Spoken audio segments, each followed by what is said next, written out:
This is the SvBony SV226 filter drawer, and this is designed to fit on a T-tube, the M48 size, but it comes with a T2 tube, the M42 size adapter. So I paid $43 delivered for this. It comes in a nice little plastic box with these foam cutouts to store it. So you probably are going to be keeping this box around for storage after you're done with it. There's 3 slots here. There's this Allen key on the top. And so what you get is the main unit itself. And the main unit comes with a filter drawer installed. And this guy attaches magnetically. There's 2 magnets there and 2 magnets here. You basically slide this in and it locks in place. And then you have a place here where you can put a filter, and there's an adapter installed here. This adapter will allow you to put a 1.25-inch optical filter in, or you can screw in a 2-inch optical filter there. So this guy has threads there and here, and I believe these threads are M48 on this side, and I believe they're M42 on this side. So I think it's a T2 tube coming out of this side and a T tube on that side. Now it does include here also this adapter.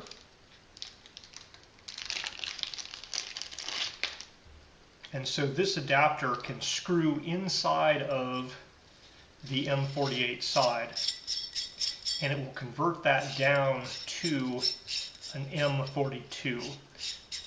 And this guy doesn't really stay fixed in there. It will screw, it looks like it's just going to screw all the way through. So there's 2 notches here that are for tightening them up. And so you could put this adapter and tighten it up onto something you're mating to.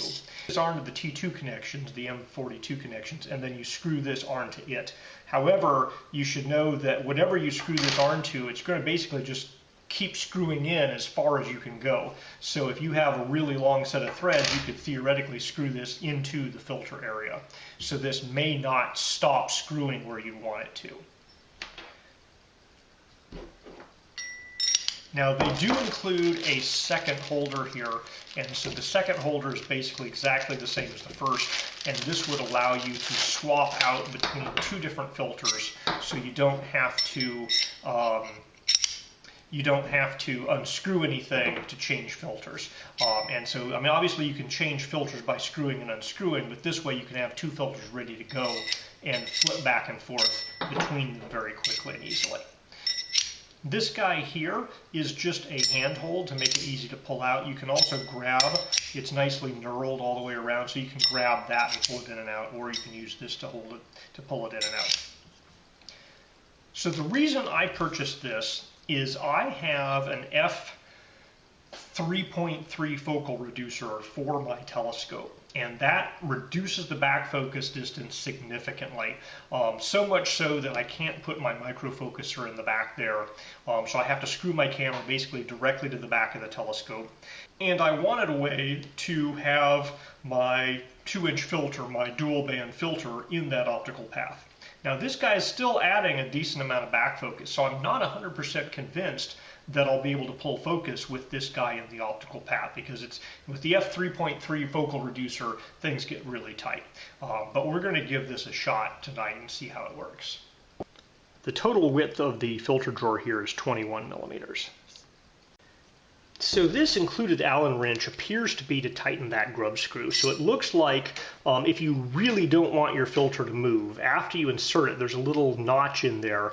You can put this guy in place, tighten that down, the filter will be locked in place, not going to move, you can't pull it out, and then you could screw this onto your telescope and be sure that that filter is not going to move. I don't plan on using that. I think the magnetic attachment there is plenty, but it is potentially possible to really lock a filter into this position.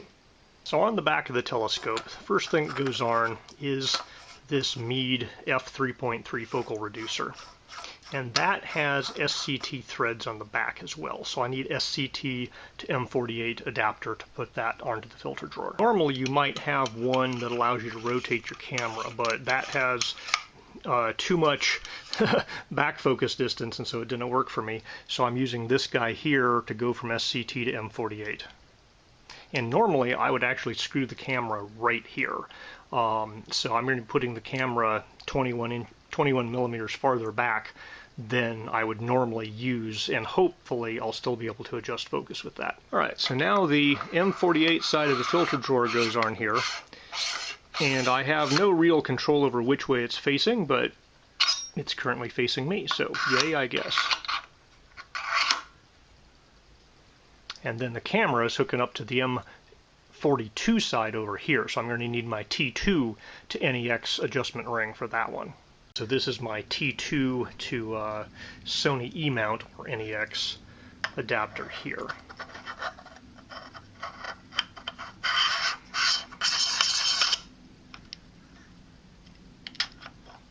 Alright, so that means I can thread my camera on right there, and hopefully this 21 millimeter distance isn't so much that I can't effectively use this f3.3. Of course, the whole point of having the filter drawer is so I can mount my SV220, which is my 2-inch dual narrowband filter for nebulas. So that filter screwed in there pretty darn easily. It went a little deeper than I was expecting. There's a little groove inside that you stick it into, and then it starts screwing into the threads.